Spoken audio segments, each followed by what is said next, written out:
అట్లయినా చేసుకుంటారు. కొంతమంది బియ్యం పిండితో చేస్తారు. కొంతమంది బియ్యం పిండి ఉడకబెట్టి బాగా ఎన్ని చేస్తారు. ఎన్ని ప్రాసెస్ ఏం అవసరం లేదు. ఇలా అయినా కూడా చేసుకోవచ్చు. ఇంత ఇదేమిలా ఎట్ట చేసినా అదే వడియాలు. నేనైతే ఇలా బియ్యం ఉడకబెట్టి దాన్ని మ్యాష్ చేసి మనకు కావాల్సిన డిఫరెంట్గా వడియాలుగా వేసుకోవచ్చు. ఇలా చక్రాల మాదిరి వేసుకోవచ్చు. ఎట్లా కావాలని అట్లా వేసుకోవచ్చు. ఫ్లవర్ టైప్గా వేసుకోవచ్చు. అలగలగ డిజైన్ వేసుకోవచ్చు. కొన్ని నేను జీలకర్ర,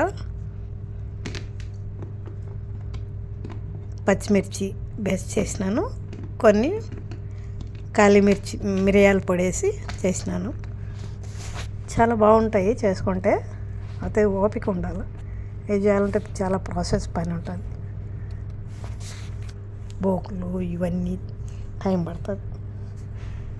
ఇలా మాకు బాల్కనీలో స్థలం లేదు కాబట్టి కొన్ని నేను ప్లేట్లలో వేసినాను.